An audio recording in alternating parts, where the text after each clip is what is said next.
Spotlight Haryana में आपका स्वागत है। मैं सुमन कश्यप आपके साथ हाजिर हूं हफ्ते भर की बड़ी खबरों को लेकर। तो इस हफ्ते की सबसे बड़ी खबर है जम्मू कश्मीर के पहलगाम में हुआ आतंकी हमला, और इस आतंकी हमले में करनाल के लेफ्टिनेंट विनय नरवाल की शहादत। तो क्या कुछ हुआ, कैसे उनकी जान गई, जरा देखेंगे रिपोर्ट।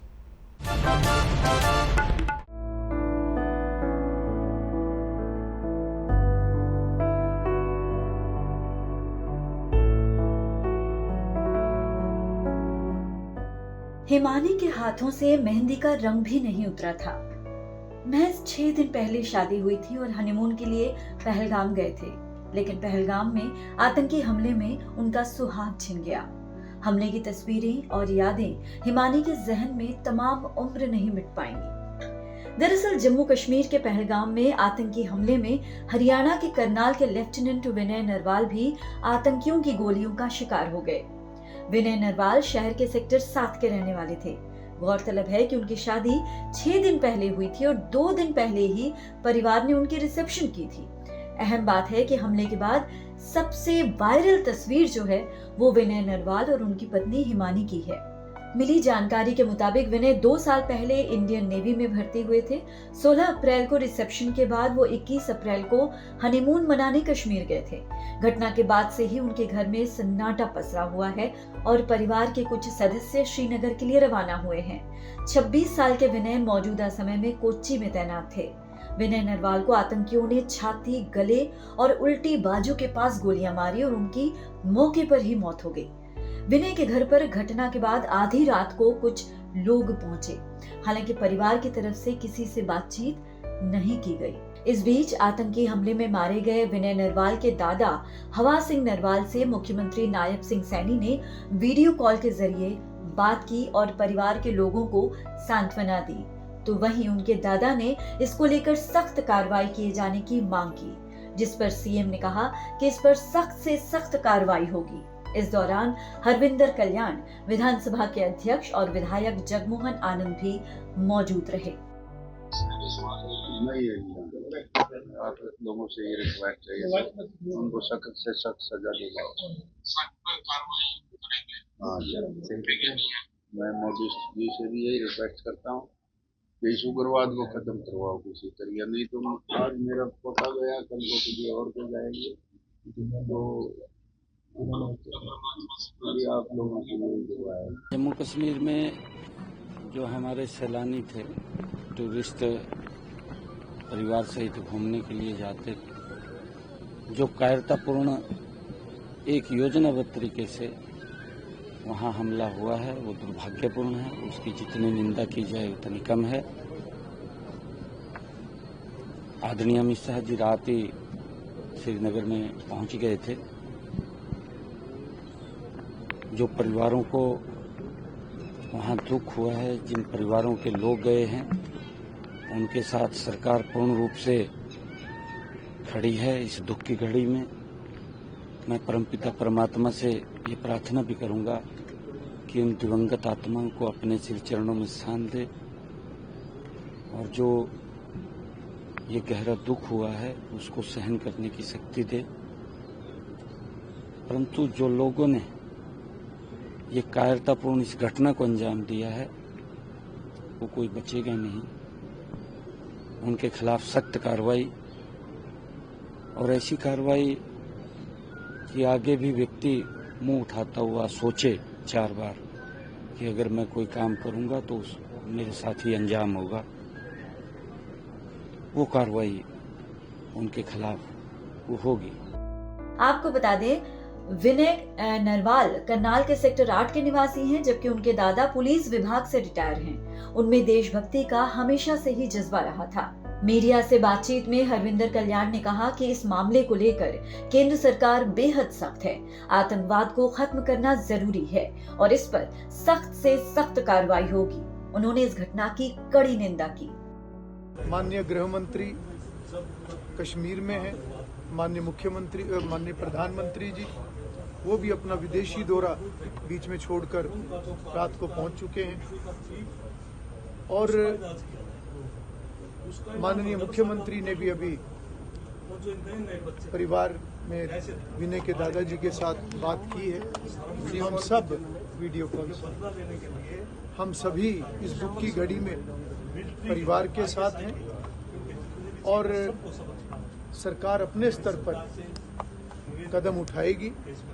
मोदी जी और सरकार इन विषयों पर बहुत गंभीर है।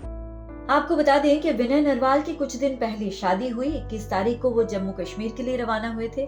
पहले उन्हें स्विट्जरलैंड जाना था अपनी पत्नी के साथ घूमने के लिए, लेकिन वहां का वीजा नहीं मिला, जिसके बाद वो जम्मू कश्मीर गए। लेकिन किसी को क्या मालूम था कि विनय नरवाल अब कभी वापस नहीं लौटेंगे। आपको बता दें कि उनके पार्थिव शरीर को जल्द ही करनाल लाया जाएगा। करनाल से नमनदीप सिंह के साथ bureau input, PTC news, Haryana. Lieutenant Vinay Narwal की कुछ दिनों पहले ही शादी हुई थी। दुल्हन के हाथों से मेहंदी का रंग अभी उतरा भी नहीं था कि ये बड़ी घटना घट गई। सोचिए, उस नई नवेली दुल्हन के दिल पर आखिरकार क्या गुजर रही होगी, जिसकी पति की उसकी आंखों के सामने हत्या कर दी गई। तो इस पर हरियाणा के तमाम नेताओं और मंत्रियों की प्रतिक्रिया भी सामने आई है। आइए देखते हैं।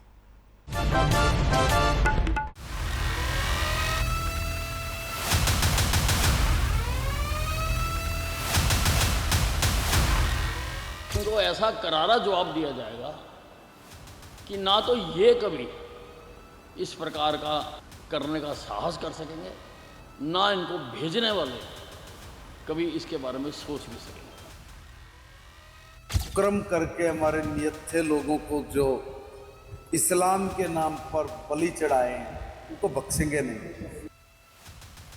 ऐसे टेररिस्ट जो हमारे पड़ोसी देश से हमारे देश के अंदर आ रहे हैं, इनको कौन शय दे रहा है, इसको भी देखना हमारे प्रधानमंत्री जी हैं, हमारे होम मिनिस्टर साहब हैं, वो देख रहे हैं और वो इनका समाधान बहुत जल्द करेंगे।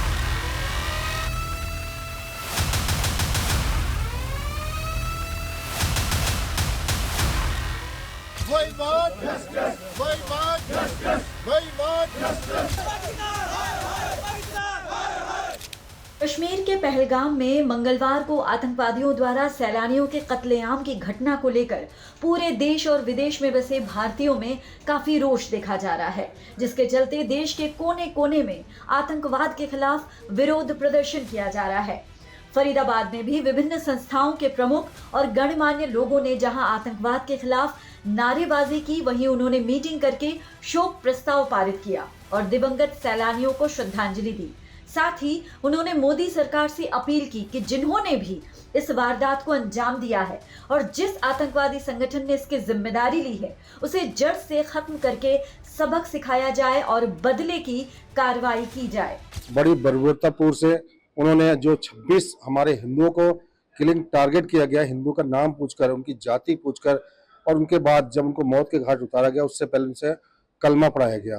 बड़ी निंदनीय घटना हुई है और हम सभी लोग, और सबसे बड़ी बात यह है कि करनाल का भी एक हमारा साथी इंडियन नेवी से, उसके साथ भी वही हादसा हो, जबकि उसकी शादी अभी 6 महीने पहले ही हुई थी। तो हम लोग के लिए, हरियाणा वासियों को बहुत बड़ी दुखद घटना है और हम देश के प्रधानमंत्री, गृह मंत्री से निवेदन करते हैं कि जिस प्रकार से उन्होंने हमारे 26 हिंदुओं को मौत के घाट उतारा है हिंदू जानकर, उसी प्रकार से उनको भी जो TRF जो संगठन है, जिससे इस आतंकवादी संगठन ने जो जिम्मेदारी ली है, उसको बुरी तरीके से खत्म किया जाए, नस्तानाबूद किया जाए और उसको बिल्कुल समाप्त किया जाए।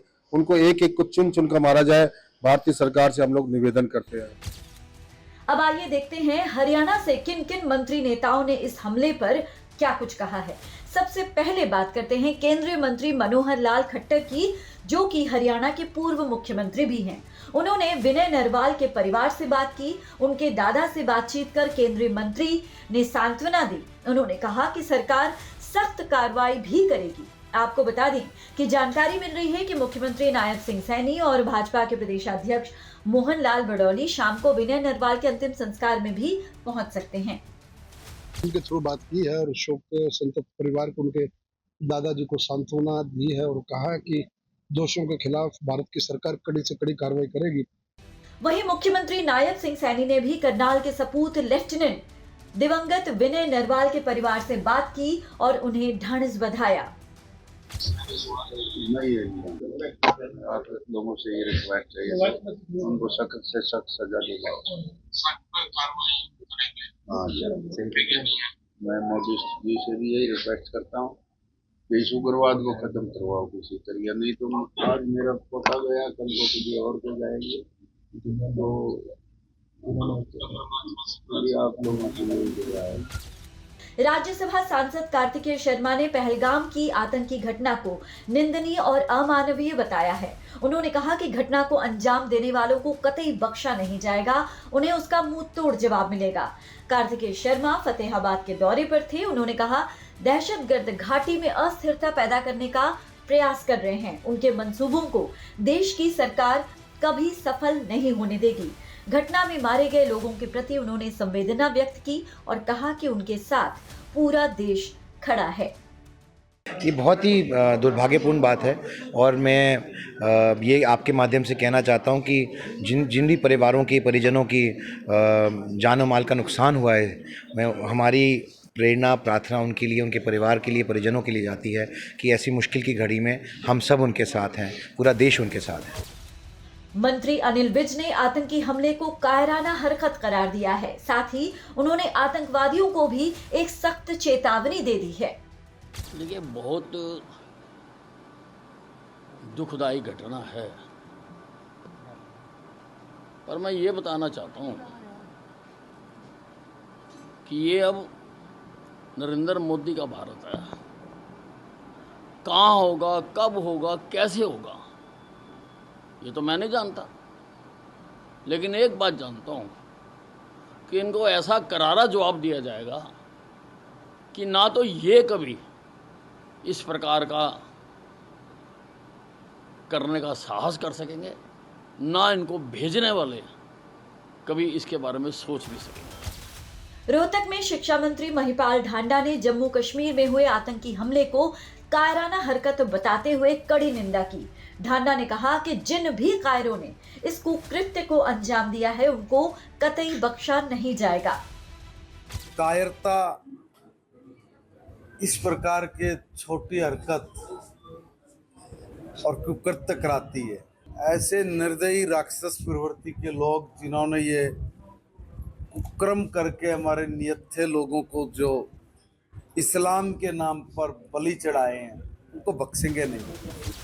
कैबिनेट मंत्री आरती राव ने पहलगाम में हुए आतंकी हमले की कड़ी शब्दों में निंदा की और कहा कि मासूम लोगों को मारना निहायत गलत है, लेकिन प्रधानमंत्री नरेंद्र मोदी आतंकियों को कड़ा सबक भी जरूर सिखाएंगे।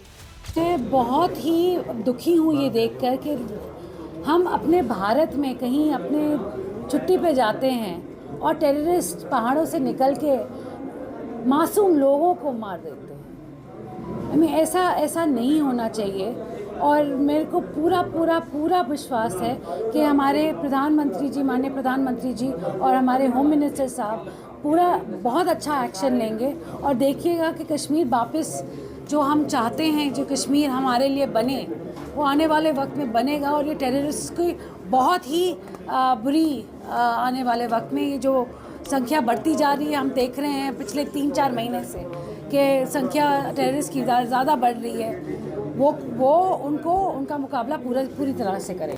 तो आपने देखा कि तमाम मंत्री नेता इस कायराना हमले की कड़ी निंदा करते दिख रहे हैं। लगातार देश विदेश से इस आतंकी हमले के खिलाफ सख्त प्रतिक्रियाएं सामने आ रही हैं। Bureau input, PTC news, Haryana. तो पहलगाम में हुए आतंकी हमले के बाद विदेश मंत्रालय ने त्वरित कार्रवाई करते हुए कई कड़े फैसले लिए हैं और पाकिस्तान पर कई बंदिशें भी लगाई हैं। आइए जानते हैं तो इस हमले के बाद पाकिस्तान को सबक सिखाने के लिए आखिरकार क्या है सरकार की तैयारी। Pakistani nationals will not be permitted to travel to India under the SAARC visa exemption scheme visas. Any SVAS visas issued in the past to Pakistani nationals are deemed cancelled. Any Pakistani national currently in India under SVAS visa has 48 hours to leave India. Jammu Kashmir के पहलगाम में हुए आतंकी हमले का जवाब पाकिस्तान को दिया जाना शुरू हो चुका है। बुधवार यानी 23 अप्रैल को प्रधानमंत्री आवास पर हुई सीसीएस की बैठक में कई अहम फैसले लिए गए, जिनमें सिंधु जल समझौते पर रोक और पाकिस्तानियों को वीजा देना बंद करने जैसे बड़े फैसले शामिल हैं। विदेश सचिव विक्रम मिस्री ने बताया कि बैठक के दौरान सीसीएस ने इस हमले की कड़े शब्दों में निंदा की और सीमा पार संबंधों के मुद्दे पर बातचीत की गई। विक्रम मिस्री ने कहा कि बैठक में कई फैसले लिए गए हैं, जिसमें भारत जल संधि स्थगित करने से लेकर अटारी बॉर्डर को तत्काल प्रभाव से बंद करना तक शामिल है। पाकिस्तान के नागरिकों को भारत की यात्रा करने की अनुमति नहीं दी जाएगी और उन्हें वीजा भी नहीं मिलेगा।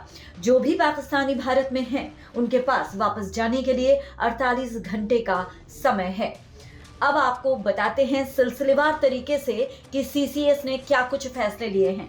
पहला, 1960 की सिंधु जल संधि को तत्काल प्रभाव से स्थगित रखा जाएगा जब तक कि पाकिस्तान विश्वसनीय और अपरिवर्तनीय रूप से सीमा पार आतंकवाद के लिए अपना समर्थन नहीं छोड़ देता।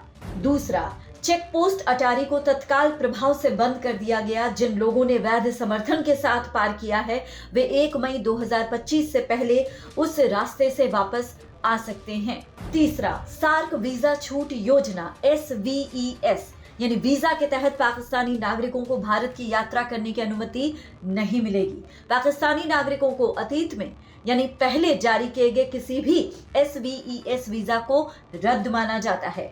वर्तमान में SVES वीजा के तहत भारत में मौजूद किसी भी पाकिस्तानी नागरिक के पास छोड़ने के लिए भारत 48 घंटे का समय बचा है। चौथा, नई दिल्ली में पाकिस्तानी उच्चायोग में रक्षा, सैन्य, नौसेना और वायु सलाहकारों को अवांछित व्यक्ति घोषित किया गया है। उनके पास भारत छोड़ने के लिए 1 हफ्ते का समय है। उच्चायोग के कर्मचारियों की संख्या में कमी की गई है। भारत ने पाकिस्तान से साफ कहा है कि वो नई दिल्ली में अपने राजनयिक उपस्थिति को घटाकर 30 कर्मचारियों तक सीमित कर दें। वर्तमान क्षमता 55 हो जाएगी। और पांचवा, भारत इस्लामाबाद स्थित भारतीय उच्चायोग से अपने रक्षा, नौसेना और वायु सलाहकारों को वापस बुलाएगा। संबंधित उच्चायोग में ये पद निरस्त माने जाएंगे। अब आपको बताते हैं कि बैठक में यानी सीसीएस की बैठक में और क्या कुछ हुआ। विदेश सचिव के मुताबिक सीसीएस ने सभी सुरक्षा स्थिति की समीक्षा की और सभी बलों को उच्च सतर्कता बनाए रखने का निर्देश दिया। इसने संकल्प लिया कि इस हमले के अपराधियों को इंसाफ के कटघरे में लाया जाएगा और उनके प्रायोजकों को जवाबदेह ठहराया जाएगा। तहव्वुर राना के हाल के प्रत्यर्पण की तरह भारत उन लोगों की तलाश में निरंतर प्रयासरत रहेगा जिन्होंने आतंकवादी कृत्यों को अंजाम दिया है या उन्हें संभव बनाने की साजिश रची है। Bureau input, PTC news. आगे बढ़ते हैं हफ्ते की दूसरी बड़ी खबर को लेकर, और जो ये बड़ी खबर है यूपीएससी के नतीजों से जुड़ी हुई है, जिसमें हरियाणा के कई होनहारों ने बाजी मारी है। आइए जानते हैं कि यूपीएससी में इस बार हरियाणा के किन किन होनहारों ने बाजी मारी है।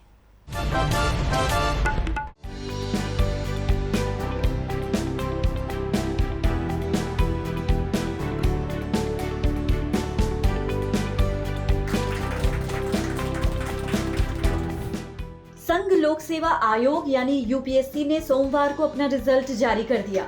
हर बार की तरह इस बार भी हरियाणा से अभ्यर्थियों ने अपनी कामयाबी का लोहा मनवाया और सफलता के नए आयाम स्थापित किए।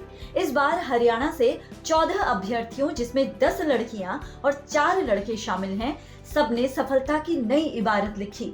खास बात यह है कि सभी अभ्यर्थी ग्रामीण पृष्ठभूमि से ताल्लुक रखने वाले परिवारों के बच्चे हैं। चलिए एक के बाद एक शुरू करते हैं इनके सफलता की दास्तां। शुरुआत करते हैं पलवल से। पलवल की दलित समाज की एक होनहार बेटी सिमरन ने यूपीएससी में ऑल इंडिया रैंक 869 हासिल कर प्रदेश में इतिहास रचने का काम किया है। वाल्मीकि समाज से आने वाले किसी भी युवक या युवती प्रदेश की ओर से अभी तक यूपीएससी का एग्जाम पास नहीं किया था। पलवल के अतरचटा गांव के मूल निवासी वाल्मीकि परिवार की इस बेटी ने ये कारनामा करके दिखाया है। सिमरन की कामयाबी पर जहां उसके माता पिता और गांव के लोग खुश हैं, वहीं पलवल में भी खुशी की लहर है। सर ये फर्स्ट अटेम्प्ट जो था वो मैंने एज अ ट्रायल बेसिस पे दे दिया था, बिना ज़्यादा पढ़े, तो वो तो हुआ ही नहीं था। बस एक आइडिया लेने के लिए, मैंने कभी कोई कॉम्पिटिटिव एग्जाम दिया नहीं था, इस वजह से ये मेरा सेकंड अटेम्प्ट है और इसमें फर्स्ट मेंस था और फर्स्ट इंटरव्यू था। सबसे ज़्यादा सपोर्ट आपको किसकी मिली इसके लिए? सर मेरी फैमिली का बहुत सपोर्ट रहा है, मेरे माता जी का बहुत सपोर्ट रहा है, बाकी पापा का सपना था ये कि IAS बनूं, और मम्मी का बहुत सपोर्ट रहा है, मेंटली लेवल पे भी हर जगह। मेरा भाई, मेरा चाचा, फैमिली बहुत सपोर्टिव रही है, उन्होंने कभी रोक टोक नहीं लगाई। चरखी दादरी के गांव मोड़ी निवासी स्वाति फुगाट ने अपनी सफलता की कहानी बताई कि वे कैसे इस मुकाम तक पहुंची। बचपन में उनका आसमान में जहाज उड़ाने का सपना था। आगे बढ़ी तो परिवार से देश सेवा की प्रेरणा मिली। टारगेट बनाकर मेहनत की तो UPSC में सफलता मिली। स्वाति के माता पिता ने भी बेटी की सफलता पर खुशी जाहिर की है और दूसरे पेरेंट्स को बच्चों की परवरिश कर अच्छा माहौल और उन्हें मेहनत करवाने का संदेश दिया है। सब प्रेरणा और मेरी तरफ से मैसेज यही है कि हमें सपने देखते पहले ये नहीं सोचना चाहिए कि कोई बड़ा होता है छोटा होता है। अगर हमें मन में सच में सोचा है कि अगर हम इस चीज़ को अचीव करना चाहते हैं तो सर हम अपनी मेहनत और लगन से सब कुछ कर सकते हैं। सिरसा के यश मलिक ने ऑल इंडिया रैंक 369वीं रैंक को हासिल किया है, जबकि जोगिंदर सुहाग ने 541वां रैंक हासिल किया है। परीक्षा में सफल होने वाले दोनों छात्रों के पास बधाई देने वालों का मानो तांता लगा हुआ है। यश मलिक तो सिरसा में सिटी मजिस्ट्रेट हैं, हालांकि वर्ष 2023 बैच के HCS हरियाणा सिविल सर्विस अधिकारी हैं। फिलहाल मलिक 10 फरवरी 2025 से सिरसा में CTM के पद पर तैनात हैं। हाँ, ये पूरा स्ट्रेटेजी का एग्जाम तो है। देखो, अगर स्ट्रेटेजी ना बनाओ, क्योंकि शुरू में जैसे मेरा पहले अटेम्प्ट में प्रिलिमिनरी रुक गया था, सेकंड अटेम्प्ट में मेरा मेंस रुका 10-12 नंबर से। वो क्यों रुका? क्योंकि मैंने बीट एंड ऑल इट बना लिया प्रिलिमिनरी को, पूरा फोकस था प्रीलिम्स निकालना, निकल गया, फिर पता नहीं क्या करना है। अब ये तो थोड़ा इशू इसमें आ गया था। अगर बंदा, मैं तो ये कहूँगा प्रीलिम्स तब दो जब आपकी मेंस की तैयारी हो। अपना ऑप्शनल तैयार करो अच्छे से, क्योंकि 500 नंबर का ऑप्शनल है, 1750 करें। तो देखा आपने, एक के बाद एक हरियाणा के छोरे और छोरियों ने UPSC में कैसा कमाल कर दिखाया है। PTC न्यूज इन सभी के उज्जवल भविष्य की कामना करता है। Bureau input PTC news. इस कार्यक्रम में इतना ही। अगले हफ्ते फिर होगी आपसे मुलाकात। मुझे दीजिए इजाजत। नमस्कार।